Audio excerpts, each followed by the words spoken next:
अस्सलाम वालेकुम वरहमतुल्लाहि वबरकातुहू। जी फ्रेंड्स, कैसे हैं? ठीक हैं? तबीयत सेहत ठीक है? जी फ्रेंड्स, आज मैं आपको जिस टॉपिक के बारे में बताने वाला हूँ वो एक बड़ा ही अहम है। बायोफ्लॉक फिश फार्मिंग में तालाब के पानी में ना 24 घंटे मुसलसल हवाई बुलबुले शामिल करना क्यों जरूरी है। काफी लोग सवाल भी कर रहे थे कि सर जो है ना ये क्यों जरूरी होता है जी। पंप बंद कर सकते हैं, फिर पंप अगर बिजली चली जाए तो क्या मसला बन जाएगा, बिजली अगर ना हो तो फिर क्या इशू बन, अगर हम कौन सी मछली हो तो हम जो है ना पंप बंद करके रख सकते हैं, फिर कौन सी मछली जो है पंप थोड़ा सा भी बंद हो तो मछली मर जाएगी। देखें, मेरी बात सुने भाई, देखें बायोफ्लॉक फिश फार्मिंग में टेक्नोलॉजी ऐसी है, इसमें आप छोटी सी जगह पर हजारों की तादाद में मछलियां पालते हैं। छोटी की जगह पर जब आप हजारों की तादाद में मछलियां पाल रहे हैं, अब जरी बात है उसको जब आप थोड़े पानी में ज्यादा मछली डाल रहे हैं तो उसमें ऑक्सीजन भी ज्यादा चाहिए। तो देखिए, तालाब में तो लाखों के लीटर में पानी होता है ना। काफी लोग ये सवाल करते हैं, सर तालाब में तो कोई पंप नहीं होता। भाई, तालाब में लाखों लीटर पानी होता है, वो मूवमेंट कर रहा होता है, और ऊपर से जो है ना उसका सरफेस एरिया बहुत ज्यादा होता है। सरफेस एरिया जब ज्यादा होता है तो उससे इस वजह से ना फिर मूविंग वाटर होता है, इस वजह से ऑक्सीजन जो है ना वहाँ कमी नहीं होती। तो वहाँ ऑक्सीजन की कमी नहीं होती। अब इस मुसलसल कमी को पूरा करने के लिए ताज़ा हवा के बुलबुलों की ना मुसलसल तरसील के जरिए ऑक्सीजन तालाब के पानी में शामिल की जाती है। अब देखें, अगर हवा के मतलब इरिगेशन सिस्टम अगर तरसील मिसाल के तौर पर अगर बंद हो जाती है तो आपने थोड़ी जगह पर ज्यादा मछली रखी हुई हैं। जैसे ही आपका वो कोई सिस्टम बनेगा, मछलियां दबाव का शिकार होंगी, मछलियां स्ट्रेस में जाएंगी। फर्स्ट ऑफ ऑल, जब कार्टिकोस्टेरॉइड जो है ना हार्मोन वो इंक्रीज होगा, स्ट्रेस में जाएंगी।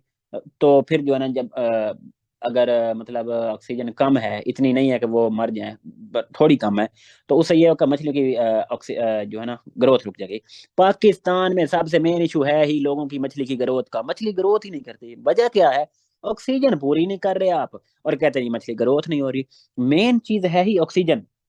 जब आप मछली की ऑक्सीजन पूरी कर लेंगे, भाई देखें, मछली को मैंने एक बार बार बताया है, तीन चार कामों को, जैसे उसको स्विमिंग करने के लिए, उसको खुराक को डाइजेस्ट करने के लिए बायोफ्लॉक को अलग ऑक्सीजन चाहिए, जो उसमें जो फोटोसिंथेसिस के लिए जो है ना, ये सारी चीजों के लिए ना तीन चार कामों के लिए ऑक्सीजन चाहिए। जो प्रोबायोटिक जो बैक्टीरिया उसको भी ऑक्सीजन चाहिए।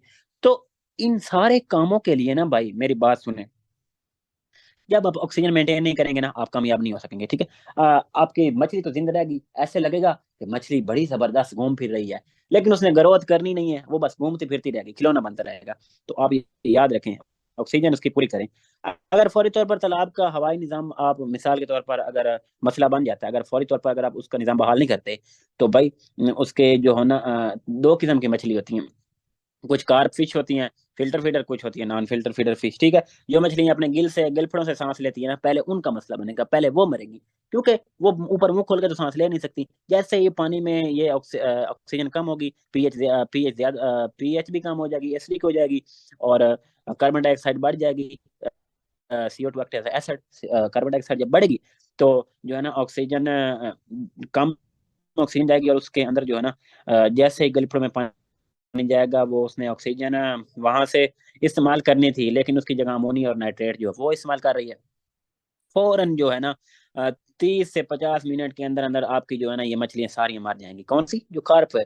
ये कार्प फैमिली में कौन सी आती है? तिलापिया आती है, उसके बाद ये रहू आती है, ठीक है, ये मोरी मराखी, ये चीजें जो है ना, सिल्वर हो गया, थैला मराखी, ये दीगर नस्लों में ये कार्प फैमिली है।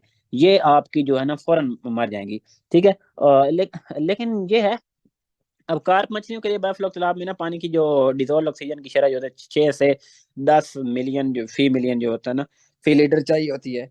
लेकिन अमूमन जो गोश्तखोर मछली मछली होती है ना, जिसे हम कार्निवोर फिश कहते हैं, अब गोश्तखोर जो मछली होती है ना भाई, उसके लिए आप उनके अल्लाह ताला की जात ने एक सिस्टम रखा है कि वो ऊपर आके मुंह खोल के सांस ले सकती हैं।